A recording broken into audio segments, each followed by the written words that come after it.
Ndabasuhuje mu izina ry'Umwami n'Umukiza wacu Yezu Kristu, izina Uhoraho Imana Data twihereye ngo uzamwizera wese azaronka ubugingo buhoraho.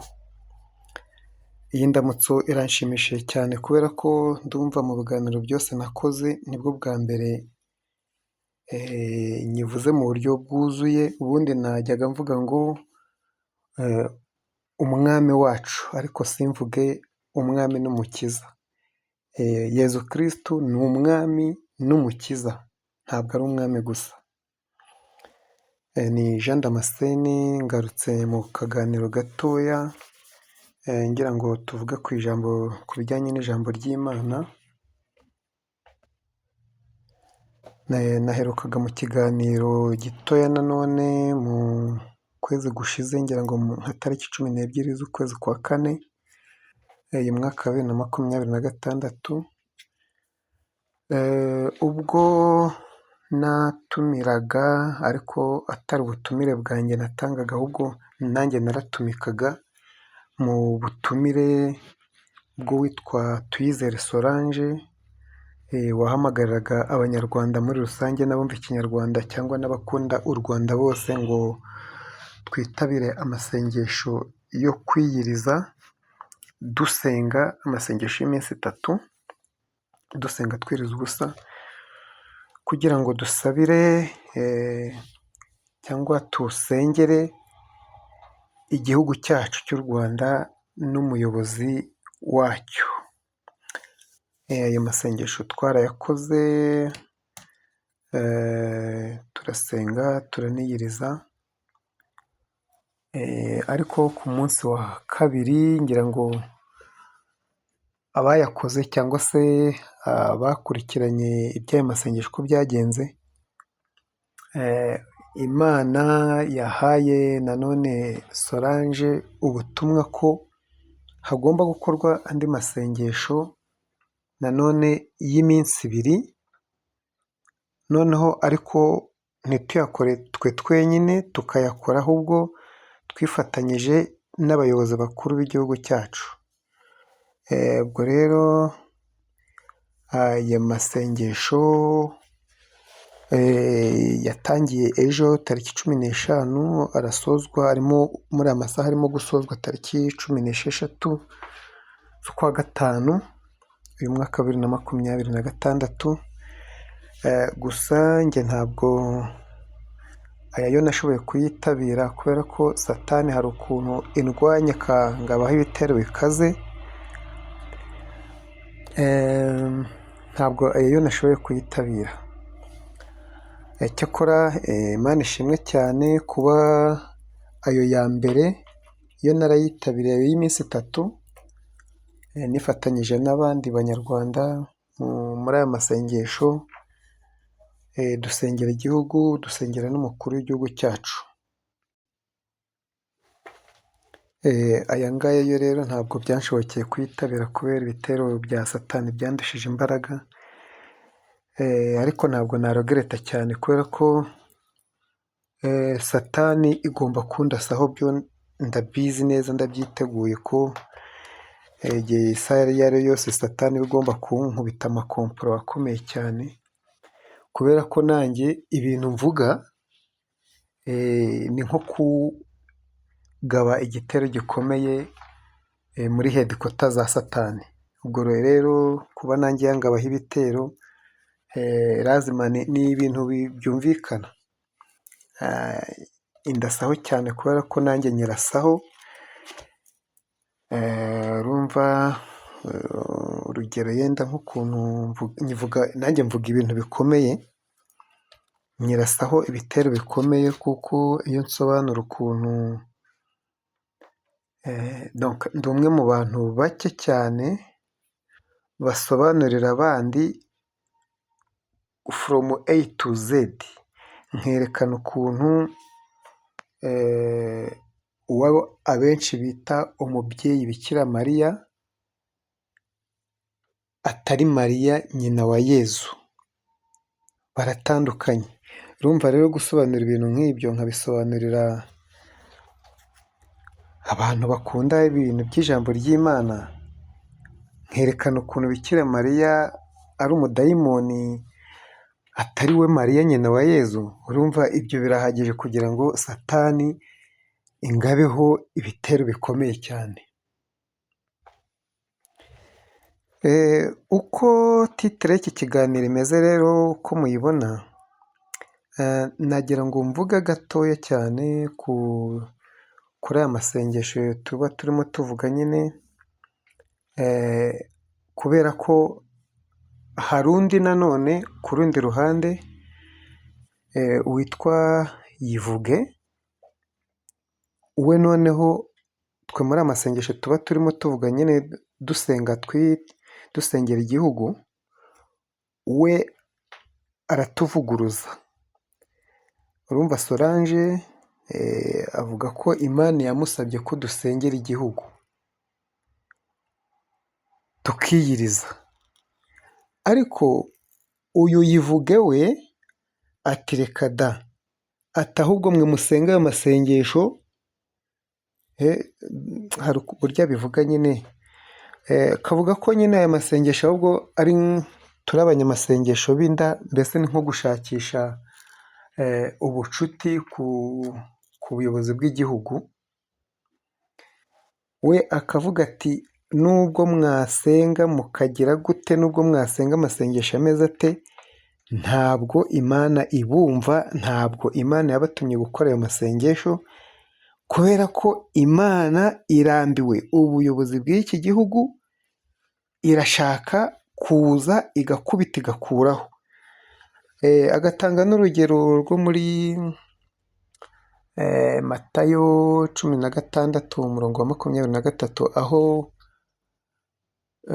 intumwa ya Yezu Petero yabwiye Yezu ati reka sigaho we gupfira abantu, we gupfira abatuye isi.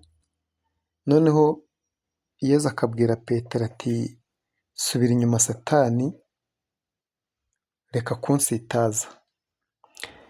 Ubwo rero Yivuga we avuga ko Imana yamubwiye ko ije gukuraho ubutegetsi, ko ije gukubita igakuraho, kubera ko ngo yasabye abayobozi b'igihugu ko basenga bagahinduka, ibintu nk'ibyo. Ngo none rero twe ayo masengesho tuvuga, mbese turiho turavuga amasengesho tutatumwe n'Imana, donc Solange ntiyatumwe n'Imana. Hagati aho umuntu agasigara yibaza se, ari Yivuge ni umunyamasengesho, avuga ko ari umunyamasengesho, Solange Tuyizere nawe akavuga ko ari umunyamasengesho, abo bose ni abahanuzi, kandi ibyo bavuga byose bakavuga ko babitumwe n'Imana. Hagati aho none tukibaza se, noneho Imana yaba yivuguruza? Umuntu akaba yakwibaza ngo ese aba bantu bombi batumwa n'Imana imwe cyangwa n'Imana ebyiri zitandukanye? Muri izo Mana ebyiri zitandukanye, Imana y'ukuri ni iyihe? Imana y'ikinyoma ni iyihe? Njye ku ruhande rwanjye, nkurikije ko mba naragiye nsoma Bibiliya, nsanga hari ahantu agace runaka cyangwa se abayobozi runaka bagendaga yenda bakora ibintu bidashimishije Imana, noneho Imana yagambirira ikibi kuri abo bantu,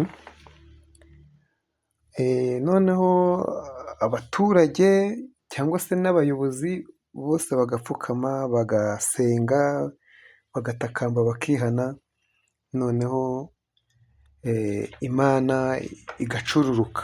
Ngira ngo murabizi nko muri Yona cyangwa Yonasi, ibyo bintu byarabaye, kandi si n'aho ngaho gusa, ni henshi aho abaturage n'abayobozi bacaga bugufi, nuko Imana igaca inkoni izamba. Njye navuga ko nagize amahirwe, Imana ubwayo inshyiramo umutima wo gukunda gukurikirana ibintu by'ijambo ry'Imana cyane cyane n'ibinyura kuri social media, ubuhanuzi, ivugabutumwa risanzwe njya nkunda kubikurikira, ndetse gakeya cyangwa se rimwe na rimwe nkumva n'ibihita kuri social media zisanzwe, ku bayutuberi basanzwe. Ubwo rero nk'iyo kuba narumvise yenda nk'abo mu bintu by'ubuhanuzi buba bwarahise nko mu myaka nk'itanu, mu myaka 8 ishize, ukumva nk'umuhanuzi aravuze ati mbonye ikirere cy'u Rwanda, hejuru mu kirere harimo inyoni ziri kunnya, ibishirira bikagwa ku baturage b'Abanyarwanda bagapfa, noneho mu gihe nk'iki tugezemo muri uyu mwaka 2026, ukumva kuri social media amakuru aracicikana ngo hepfo mu gihugu cy'abaturanyi Ababiligi barungitseyo za drone zirenga 5,000 byo gutera u Rwanda. Wabihuza na bwa buhanuzi wumvise mu myaka nk'itanu ishize, ibyo ari byo byose uhita uvuga uti ibi bintu birashoboka. Yego turi intwari, ariko ntekereza ko intwari uko byagenda kose bajya bavuga ngo nubwo twaba intwari karijana, bajya bavuga ngo ntawe usangira n'udakoramo.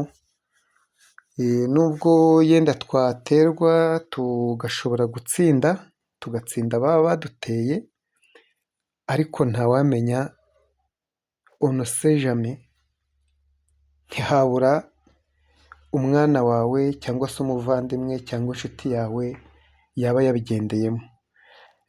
Ariyo mpamvu nanjye numvise nakwihatira gukora aya masengesho, ngasenga ngo Imana iburizemo ibintu nk'ibyo, kubera ko Imana nzi neza ko ibishoboye. Abanyatesaloniki ba mbere, umutwe wa 5 umurongo wa 20, haravuga ngo ntugahinyure ibyahanuwe. Ibyo ari byo byose abo bahanuzi bombi nubwo bavuga ibibusanye, ntekereza ko niba utazi ngo umuhanuzi uyu n'uyu yatumwe n'Imana iyi n'iyi, umuhanuzi uyu n'uyu yatumwe n'Imana, donc ntawe uzi ngo uvuga ukuri ninde, uvuga ikinyoma ninde, ahubwo ibyavuzwe nk'ubuhanuzi umuntu yagira gute, yakwitonda akabisesengura, ntavuga ngo arahita abirejegitinga gutyo gusa, kuko ntabwo uwatumye uwo muhanuzi ntabwo uzi ngo ninde. None rero muri aka kanya nagira ngo ari twe twitabiriye aya masengesho, cyangwa se ari abakurikiye abavugabutumwa batandukanye muri rusange, nagira ngo ujye muri komenti nawe umbwire ngo mbese aba bahanuzi, abavugabutumwa bacu,